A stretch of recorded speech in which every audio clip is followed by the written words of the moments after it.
Olá a todas e todos. Começou mais um Terra Incógnita e hoje eu vou dar continuidade à nossa conversa de 2 semanas atrás. Vocês se recordam que nós começamos a nova temporada e eu falei da minha mudança de continente, como eu saí do Brasil e passando por aquela louca, né, estadia na Sérvia, viagem de 18 horas de van até o sul da Itália e depois a chegada a Roma, onde eu estou com a minha família há 2 meses e meio, mais ou menos. Então, a questão é a seguinte: eu comentei rapidamente uma coisa que eu sei que vários amigos meus, ao longo dos meses conversando, ficaram muito surpreendidos, né? Nem sempre positivamente, foi pela questão do meu desapego material, né? Que eu disse que eu tive que vender tudo para vir para cá. Nós vendemos carro, casa e eu vendi toda a minha biblioteca. Na verdade, não vendi toda, eu vendi a maior parte a preços muito lá embaixo, né? Preços de sebo, até menos que de sebo, e alguns no final eu dei para amigos, né? Alguns livros específicos de pesquisa, né? Livros acadêmicos que de repente não interessavam para as pessoas comprarem, eu ofereci mesmo, dicionários, livros de tradução, ofereci a amigas e amigos tradutores. E aí as pessoas perguntam, puxa, mas como é que é isso? Imagina, eu nunca conseguiria me livrar de um livro. Então eu quero falar hoje para vocês um pouquinho do que é essa questão do desapego. Desapego não tem nada a ver, quer dizer, até tem um pouco, mas não tem a ver especificamente com eu ser ou não budista, por exemplo, né? Na verdade, o budismo, de modo geral, nos ensina, sim, a desapegar. Mas isso é uma coisa de doutrina, né, do Dharma ou do Dhamma, como a gente costuma falar, e eu não vou passar isso para vocês. Eu estou até pensando em algum momento em fazer uma coisa especial sobre meditação, sobre budismo, e eu tô, de vez em quando eu dou uma inserta no Facebook ou no Twitter e pergunto para as pessoas se elas se interessam. De vez em quando algumas pessoas mostram isso, esse interesse. Mas aí seria uma coisa mesmo que um especial do Terra Incógnita de fora, feito no canal, né? Mas se em algum momento vocês se interessarem, botem nos comentários isso aí, a gente faz isso outro dia. Mas aí vai ser uma coisa à parte para falar um pouco para quem estiver curioso em saber o que é isso. Aqui eu não vou falar disso, além do que eu já falei agora. Qual é a questão do desapego? Primeiro, necessidade. Como eu respondi para um colega meu que falou comigo, acho que no Instagram, se não me engano, eu falei o seguinte, ó, o americano tem uma frase que é you do you, né? Você faz o que você quer fazer, você seja você mesmo, né? A maioria dos meus amigos diz, mas eu jamais me livraria disso. Primeiro que é o seguinte, ninguém está pedindo para você se livrar dos livros, né? É uma coisa muito importante, que a gente só deve procurar, na medida do possível, se livrar quando a gente não tem saída, não tem alternativa. Eu tenho amigos meus que tiveram que, com a crise, perderam o emprego, ficaram com menos trabalhos, tiveram que vender uma parte da biblioteca para poder ter um dinheiro para a sobrevivência. Isso aí, infelizmente, acontece e no Brasil de hoje em dia, eu diria que é quase inevitável. Felizmente não foi meu caso, né? Eu estava dando aulas, né, na PUC São Paulo, continuo professor, né, com licença da PUC, mas eu pensei assim, eu não tenho condição de levar muitos livros. Quando eu digo que eu vendi tudo, não, eu levei eu trouxe uns 50 livros comigo aproximadamente, né? Alguns livros de pesquisa, alguns livros muito queridos de ficção científica, que até tem cópia digital, mas eu queria realmente um pouquinho de vínculo físico com os livros. Porque aí tem aquela coisa, todo mundo diz assim, mas você, eu não consigo me livrar dos papéis, do papel. Então assim, primeiro, eu falei agora há pouco, you do you. Você faz o que você quer fazer, de acordo com o teu desejo e tua necessidade, né? Então, se você precisa vender para poder ter dinheiro, faça isso. Em algum momento você vai poder recuperar depois, talvez não todos os livros, mas você recupera alguma coisa. Segundo, desejo, né? Quando a gente, né, eu e Patrícia, viajamos pela primeira vez juntos, nós fizemos duas viagens para o exterior juntos, né? Por motivos acadêmicos, né? Em 2018, final de 2018, eu fui convidado pela Universidade de Copenhague, na Dinamarca, para participar de um evento muito bacana, promovido por um grupo de pesquisa de Brasília, né? Da professora Regina Dal Castanhe, que a cada 2 anos fazia um encontro internacional, e o encontro daquele ano foi em Copenhague. E me convidaram a mim e a uma outra escritora, Andréa Nunes, que é uma escritora de romances policiais, para a gente falar um pouco da nossa trajetória, ela no romance policial e eu na ficção científica. Então foi um convite muito bacana, também esteve conosco o professor Leonardo Tonos, brasileiro, professor da Sorbonne, e até o meu salve para eles, porque é uma coisa muito bacana, né, de prestigiar a literatura brasileira no exterior. E apesar de eu escrever também em inglês hoje em dia, eu sou escritor brasileiro e continuo sendo escritor brasileiro. Então a minha literatura, mesmo estando aqui no exterior, continua sendo literatura brasileira. Então isso foi muito bacana. Então assim, estando lá, em Copenhague, depois eu fui a Paris, porque, né, desculpem, né, foi no dia 21 de dezembro. Aí eu falei, poxa, mas não vou passar o Natal fora. E estava extremamente frio em Copenhague. Frio em Copenhague estava abaixo de zero. Né? Primeira vez na minha vida que eu peguei uma temperatura abaixo de zero. Vai daí, eu consegui uma passagem para Paris, para passar uns 3, 4 dias. A Patrícia me encontrou lá, a gente passou uns dias muito, muito felizes e muito agradáveis em Paris. Com uma exceção, né? Eu perdi meu óculos no aeroporto de Copenhague. E vocês estão vendo, assim, eu uso multifocais, eu não uso mais quase nada para ler de perto. Então, muitas vezes, quando eu vou ler alguma coisa ou quando eu vou almoçar, eu tiro meu óculos. Atualmente, né, eu faço como o pessoal mais velho, eu penduro aqui para não esquecer. Mas o óculos tinha armação preta, eu botei em cima de uma mesa preta para almoçar, fui embora. No avião, eu olhei ao redor e falei, caramba, cadê meu óculos? Deixei no aeroporto de Copenhague. Na volta eu tive que passar por lá, mas disseram que o achados e perdidos deles não fica no aeroporto, fica na delegacia central de Copenhague. E eu só passei lá no aeroporto rapidinho para pegar o avião de volta para o Brasil, então não pude, deixei meu óculos na Dinamarca. E é o seguinte, estive em Paris e tal, e aí a gente começou a muito devagar fazer um planejamento para se a gente, né, quisesse passar um tempo no exterior. Planejamento esse, como eu falei para vocês no programa passado, se tornou muito verdadeiro depois, né, em 2018 o Bolsonaro já tinha, né, sido eleito e a gente já estava começando a pensar isso. Mas em 2019 a gente fincou e disse, não, vamos sair do Brasil, vamos procurar uma vida melhor para a gente e para nossa filha. Em 2019, eu ainda vim para a Itália, eu fui à cidade de Prato, na Toscana, perto de Firenze, para participar de um evento da Utopian Study Society. Eu sou membro da Utopian Study Society, que é uma associação muito interessante, que reúne pesquisadores do mundo inteiro para falar de utopia. E, basicamente, essas propostas utópicas, elas passam pela ficção científica. Então, eu fui fazer lá, eu tinha um paper sobre Kim Stanley Robinson, que foi aceito, então eu fui lá falar, né, essa apresentação, e assisti também um keynote speech maravilhoso do Darko Suvin. Quem não conhece Darko Suvin, eu já falei sobre ele, mas eu vou falar de novo depois em algum momento aqui nesse canal. Ele é um pesquisador do leste europeu radicado no Canadá há 50 anos, que escreveu o livro Metamorphosis of Science Fiction, que recentemente foi reeditado numa edição revista atualizada. O Suvin ele pega o conceito dos formalistas russos, né, e de estranhamento e desdobra ele no que a gente chama de estranhamento cognitivo para falar justamente de que a ficção científica faz ao mexer com a nossa cabeça. E foi uma palestra ótima, fiquei super feliz e assim, foi muito legal porque foram 5 dias em Prato e que Patrícia foi comigo dessa vez e a gente ficou passeando pela cidade. Depois a gente foi a Firenze, né?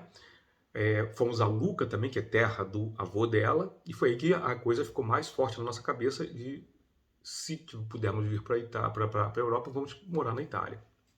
Então, vocês já estão vendo a gênese da nossa mudança. Mas uma coisa interessante também que a gente viu, que a gente alternou Airbnb com hotéis nessa visita da Itália. E a gente percebeu o seguinte, a gente quer ter uma vida mais simples. Né? Pode parecer que é papo de elite, tá? Mas você morando na Europa, você tem uma qualidade de vida muito maior. Eu vou falar sobre isso em outros momentos, eu vou ficar alternando coisas aqui, falando, né? Programação normal, depois eu vou voltar a falar só de livros, mas a gente vai sempre falar uma coisinha aqui sobre Europa. Para mostrar para vocês o seguinte, não é uma opção cop-out, sabe? Da gente fugir do Brasil e o Brasil que se dane, não é isso. Primeiro, como eu falei, né, no outro programa, a gente está buscando uma vida melhor para a gente, para nossa filha. A questão da qualidade de vida é extremamente importante. E eu tinha lido há uns anos atrás um artigo, vou procurar o link para ver se eu coloco aqui embaixo para vocês, um artigo da Deutsche Welle Brasil, não sei se é acho que é do Oliver Stunkel, que é um jornalista alemão, radicado no Rio há muitos anos, e que ele escreveu o seguinte, um artigo que me abriu muitos olhos, já tem uns 3, 4 anos esse artigo, onde ele falava o seguinte: o brasileiro não conhece, ele não sabe o que é qualidade de vida e qualidade de produtos. Pode parecer que ele estava sendo injusto com a gente, mas mesmo a gente que tem uma situação melhor no Brasil, classe média, né, que tem acesso a produtos e serviços de melhor qualidade, se comparado com o pessoal de mais baixa renda, a gente chega aqui e vê que o acesso é parecido, mas a qualidade do produto, dos materiais, dos serviços é melhor. Com todos os problemas que tem aqui, que são muitos, com toda a burocracia que tem aqui, que é pavorosa, a qualidade é melhor sim. Porque ele queria dizer o seguinte, ele não queria criticar o Brasil, o cara adora o Brasil, o cara mora no Brasil, mas ele diz, pô, se o brasileiro soubesse, tivesse uma noção de que o que ele consome não é de primeira qualidade, mesmo o pessoal que tem mais dinheiro, mas é de terceira ou quarta, ele lutaria melhor pelos seus direitos. Não sei se isso é verdade, né? Afinal de contas o pessoal votou em peso no Bolsonaro, mas acho que faz muito sentido isso, a gente descobrindo agora como essa relação aqui do custo-benefício é muito melhor. E aí, de novo, gente, vocês podem até dizer assim, mas é um país capitalista, foi colonizador, tá? Foi tudo isso. Nada, isso não, não livra a cara da Itália ou da Europa de nada. Mas a questão que a gente tem é por que a gente também não tenta pegar o nosso país e transformá-lo, né? Quando o Haddad fez as ciclofaixas anos atrás, eu ouvi algumas pessoas dizerem, mas isso aqui não é Amsterdã, tá pensando o quê? E aí eu virei para essa pessoa e falei, por que aqui São Paulo não pode ser Amsterdã? Nesse sentido, né? E a pessoa me ignorou porque não tinha discussão inteligente nesse sentido, né? Nesse nível. Mas a questão é que a qualidade de vida, quando vê alguém que tenta melhorar um pouco a qualidade de vida do brasileiro, sempre vem o discurso de, mas nós não somos Europa. Não, o Brasil não é Europa e o Brasil é Brasil, mas pode ser um Brasil melhor, né? Enfim, estou me desviando um pouco do assunto. O que eu queria dizer para vocês é o seguinte: quando a gente decidiu vir para cá, a gente disse, bom, a gente precisa desapegar, né? Porque inclusive não dá para ter uma vida, e aí sim, a questão da qualidade de vida é importante o seguinte, não dá para ter uma vida igual a do brasileiro. O brasileiro, de alguma maneira, está acostumado a ter empregada doméstica, que é um conceito que não existe aqui. Você pode ter uma faxineira, mas aqui a faxineira cobra mais caro, ou seja, é um preço em conta, é um preço com as necessidades da pessoa que está sendo contratada para prestar um serviço, não é uma pessoa em que você vai mandar e desmandar, né? A pessoa te oferece um serviço, você vai lá e confere, faz o acordo lá, e a pessoa vai e presta o serviço para você. Se você não estiver satisfeito, você não chama na próxima vez. E é isso, tá? É muito simples e não tem uma relação de subserviência e de escravidão, que é a relação que tem no Brasil até hoje.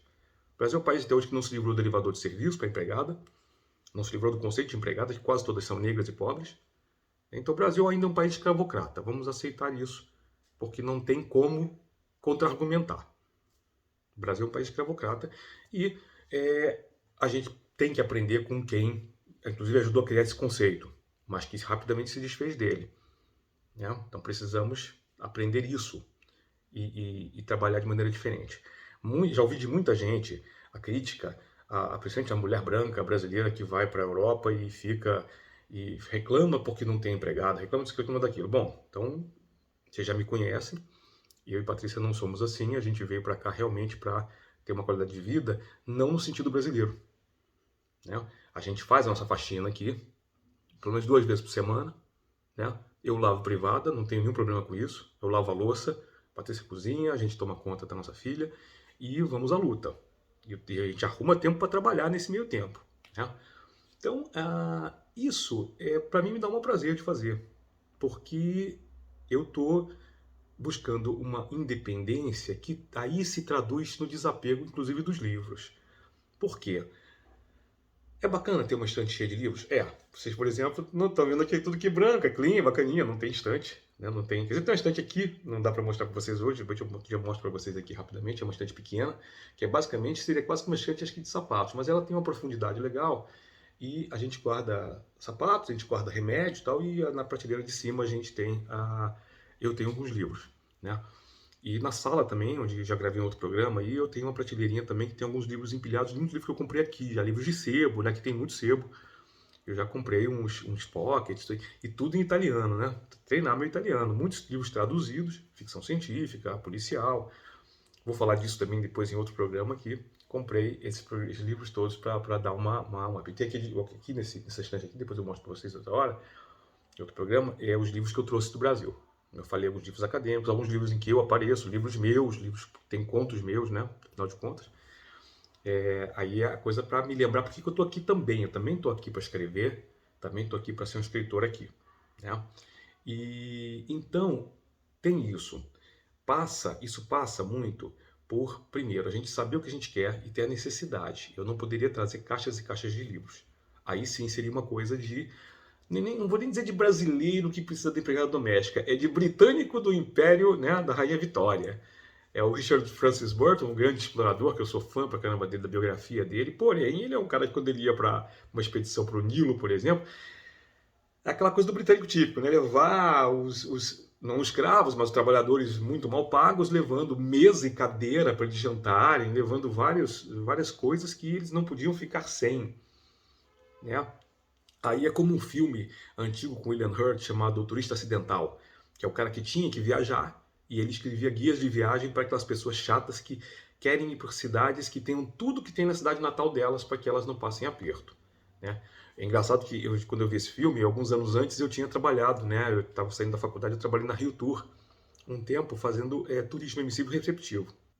E eu passei assim um mês ou dois no aeroporto do Galeão, recebendo turistas que brasileiros estavam voltando do exterior para saber as impressões deles e turistas estrangeiros estavam voltando para suas terras. Então nós tínhamos formulários em inglês, francês, italiano, espanhol e alemão.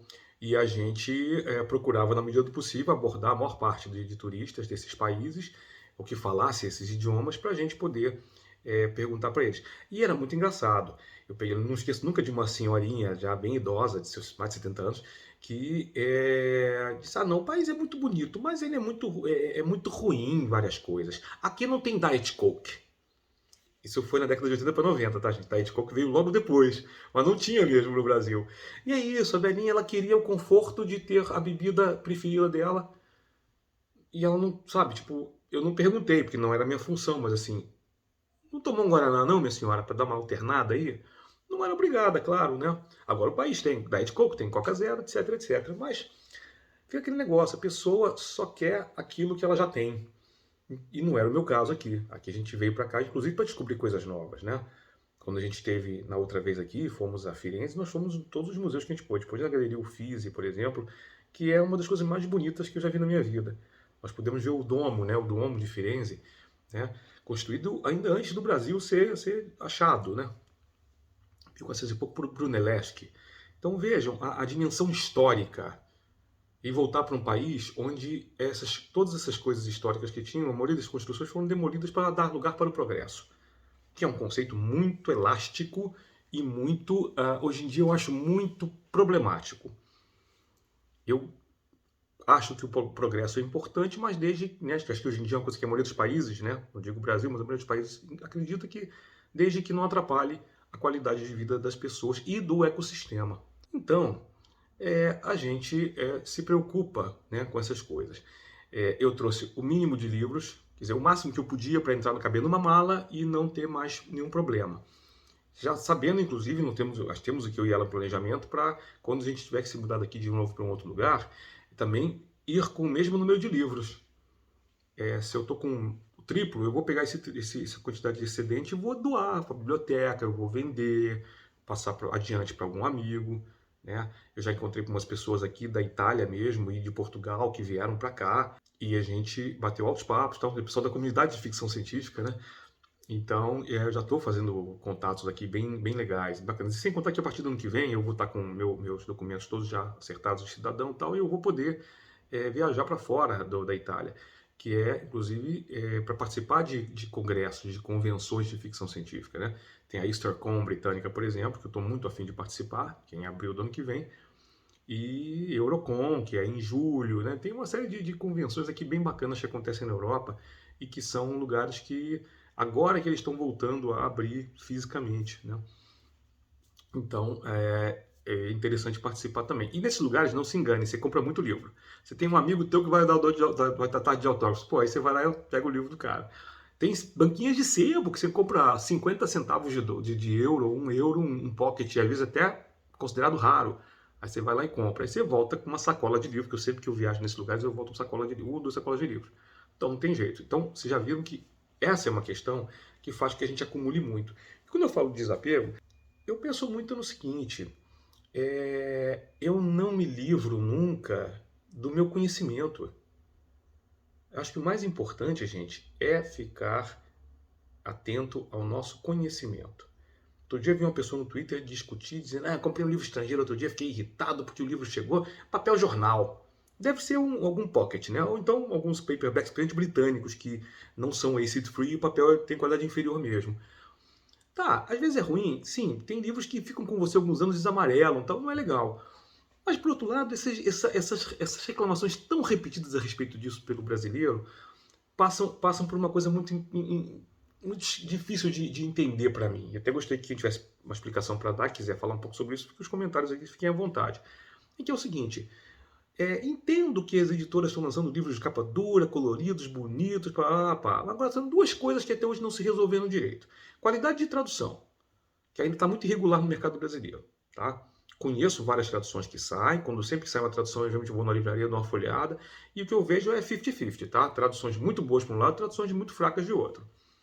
Não vou aqui fazer uma análise, nem vou atacar editora nenhuma.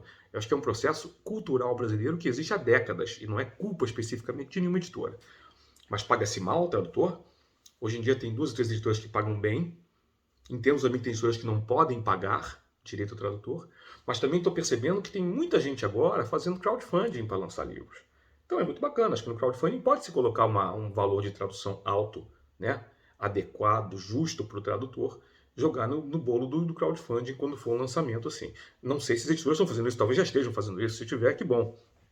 Mas se não tiver, fica a dica aí para as editoras também colocarem um valor mais adequado para a tradução.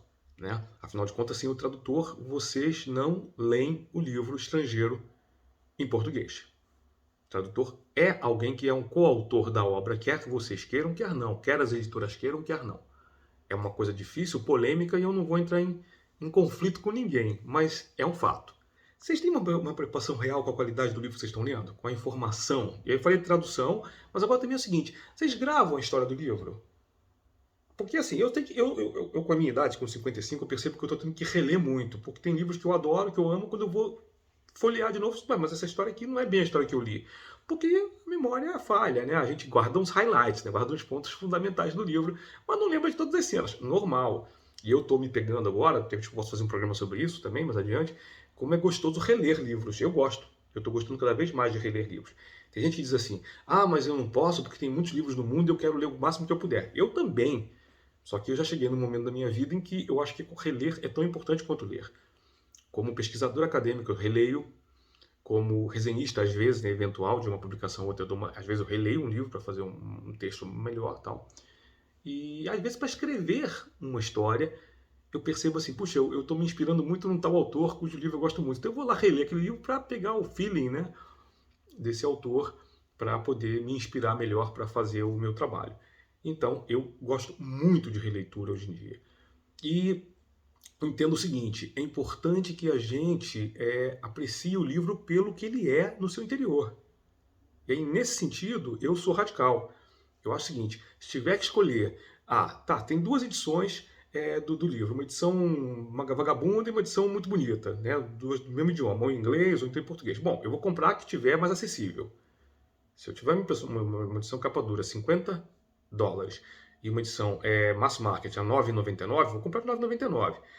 Poxa, mas a capa dura é legal, fica bonito na estante. Pois é o problema, por isso que eu não tenho mais estante. Fica bonito na estante, tá? Você consegue ler? Vocês realmente lêem capa dura? Tem gente que lê, ótimo. Eu não consigo ler. Há muito tempo eu não consigo ler capa dura. Um dos motivos é que eu gosto de ler na cama antes de dormir. Então eu acendo o abajur e faço assim com o livro. Não dá. Eu já quase quebrei o nariz uma vez quando um calhamaço desse caiu no meu nariz. Então eu já há muito tempo não faço leitura assim. Eu lia muito pocket. Então é legal. Um pocket abre assim, lê e tá tudo certo. E quando surgiu o Kindle, eu fiquei muito interessado. Por quê? Tendo um computador, eu já tinha que ler de vez em quando um PDF de um livro ou outro. PDF eu acho chatíssimo e eu não gosto de ler no computador. Se eu puder evitar, eu evito. Quando surge o Kindle, eu não faço propaganda disso, eu não estou ganhando da Amazon nada para isso, né? Eu já tentei outros leitores como o Kobo e eu não gostei. Eu acho que o Kindle, com todos os problemas também que a Amazon tem, Kindle é um leitor eficiente. E eu comprei, anteontem chegou para mim um novo Kindle Fire, que eu já tive, esse tablet, né? Que para mim a leitura é muito melhor, né? E eu posso ler quadrinhos também, posso ver filmes também nos aplicativos, é um tablet, né? Para mim ficou muito melhor. Vou falar também do dia. De repente eu faço aí. Eu fiz um unboxing no Instagram outro dia, mas não fiz em vídeo. Então, de repente, né? Se vocês quiserem, eu falo um pouquinho também sobre o Kindle Fire em outro programa. Porque vocês estão vendo que não falta assunto mais nessa nova temporada do Terra Incógnita. A gente está fechando aqui já, né? São aqui mais ou menos 27 minutos de gravação. Então, eu queria só falar o seguinte: não estou fazendo nenhuma crítica, gente. Se você gosta de ler um livro capa dura, um livro colorido, um livro bonito pra caramba, ótimo. Que fica bonito, fica mesmo, isso é verdade. Quando eu tinha as minhas estantes lá, vocês devem ter visto programas anteriores de Terra Incógnita, elas mudavam muito, né? Eu mudei muito de casa, eu mudei muito de estante. Tinha um momento que não tinha estante nenhuma, depois eu montei uma estante, depois eu botei os livros de urgência, depois no mês seguinte me deu uma louca, mudei de novo os títulos de ordem, né? Então, eu acho que é muito bacana você ter a solidez do seu conhecimento para você, inclusive, mostrar para os outros. Eu acho que isso é muito bonito. Eu não estou, de maneira nenhuma, criticando isso negativamente. Estou dizendo que para mim não funciona mais. E aí sim, aí remete um pouco também ao meu budismo, à minha criação anterior, que era católica, né? Que eu sou devoto de São Francisco de Assis até hoje, apesar de não ser mais católico, não entrar em igreja, a não ser igreja antiga para fotografar e tal. Eu não tenho mais esse hábito. Mas gosto das figuras, né? Das figuras de São Francisco, da figura do Buda, de Siddhartha Gautama, porque são figuras que me inspiram na medida em que eles tiveram um conteúdo muito grande, por usar esse termo que não é muito legal, mas enfim, eles não estavam preocupados com a forma, né? Não estavam preocupados com o ter, e sim com o ser. Né? É um conceito de autoajuda, mas que faz sentido. São pessoas que se livraram das posses materiais. Eu não sou nenhum desses caras, eu não vou me livrar das minhas posses materiais. Eu decidi me livrar do excesso. E, por isso eu falei do livro digital, e eu vou falar sobre isso no nosso próximo programa da série Terra Incógnita. Eu já tinha comprado um Kindle um tempo atrás, depois comprei, né, o Kindle Fire, agora tem de novo o Kindle Fire. Nos últimos tempos estava lendo tudo no meu celular, o que é prático, mas é incômodo pro tamanho do aparelho, porque eu, inclusive, de noite eu só consigo ler agora na tela do Kindle, eu não consigo mais ler livro de papel, né? E aí é isso. As pessoas, tem gente que pode ficar horrorizada, eu não consigo, eu não consigo. Não, não é eu não conseguir, gente. É você querer ou não querer. Quem não quer não tem problema. De novo, ninguém é obrigado. Eu não estou fazendo shaming, né? Book shaming de ninguém aqui.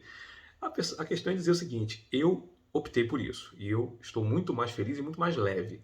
Tenho livro de papel? Tenho. Adoro passar numa livraria. Um dia desse eu vou fazer um videozinho da Feltrinelli para mostrar para vocês, que é uma das melhores, se não a melhor livraria da Itália, né? E você tem uma variedade muito grande de material traduzido, eles traduzem tudo, como eu falei agora há pouco, tudo mesmo, gente. Tudo, quadrinho, tudo que vocês imaginarem tem, livros em geral também. Ficção científica eles traduzem tudo, fantasia, noir. Realmente é uma coisa de louco aqui. Então, quem quer estudar italiano, praticar, não tem desculpa. Aqui é raro você encontrar livro em inglês. Tem uma estantezinha lá na Feltrinelli, uma estantezinha pequena com 3, 4 prateleiras de livros em inglês. São basicamente aqueles livros que você encontra em aeroporto. Não tem muito mais. Eles não dão muita bola para isso, não, muita tela para isso, não. Agora, a questão então é a seguinte: eu peguei quase todos os livros que eu vendi, que eu doei, eu comprei em Kindle, né? Tenho no aparelho e vejo tudo no aparelho. Né? Gosto, é prático e principalmente o meu interesse é o conhecimento. O meu interesse é o conteúdo, não a forma. A forma é bonita? É bonita. Mas, né, de que adiantar eu trazer tantos livros comigo, sendo que quando eu fui olhar as minhas estantes, parei e pensei, puxa, eu já não leio a maioria desses livros há muito tempo. Vários deles tinham histórias muito bonitas. Né? Então eu poderia ter um canal de YouTube só para falar dos meus livros antigos, os que eu tive, e das histórias por trás de cada um deles. Muitos me foram dados por amigos, muitos eu peguei emprestado e depois não devolvi, como também fizeram comigo, que é uma coisa muito normal com quem empresta livro, né? Muitos eu comprei, mas eu comprei numa circunstância especial, né? Então, assim, tem tanta história, agora essas histórias estão aqui no coração e estão na cabeça. Não vou me livrar dessas histórias, né? Tive que me livrar do peso da matéria. E é isso. Não tem nenhum segredo. You do you. Se você quiser se livrar dos seus livros, pergunte-me como. A gente pode até conversar, posso até dar dicas. Agora, o principal é isso. O principal é você não ter medo de se livrar do físico quando você grava no seu coração e na sua cabeça o conteúdo do que você leu. E, de novo, se você não gravou tudo, já esqueceu, né? Baixa um livro e lê. Lê de novo, não tem problema. Reler é muito legal. Novamente, para quem quer. Estou falando aqui da minha experiência, pode não ser igualmente satisfatório para você. Mas eu aconselho que dê para você reler de vez em quando um livro aí. E se te der essa vontade de se desapegar do material físico, não hesite. Não hesite. Sua vida vai ficar mais leve. Se você não quiser se livrar dos seus livros, também não tem problema. Tá? O importante é você curtir a sua leitura. Você ser feliz com o que você lê. Mas não esqueça nunca do conteúdo. Privilegie o conteúdo sobre a forma. Ok? Então tá bom. Um abraço a vocês. Muito obrigado mais uma vez pela audiência. Estou gostando muito da recepção que eu estou tendo nessa nova temporada aqui. Muito obrigado mais uma vez. Semana que vem tem mais e aí vai ser o Leitura Crítica Terra Incógnita. Não esqueçam, você tem um conto para mostrar, para fazer a análise da primeira página? Então mande o seu conto para o seguinte e-mail, leituracriticaterraincógnita@gmail.com. Eu espero o seu conto. Um abraço e até lá.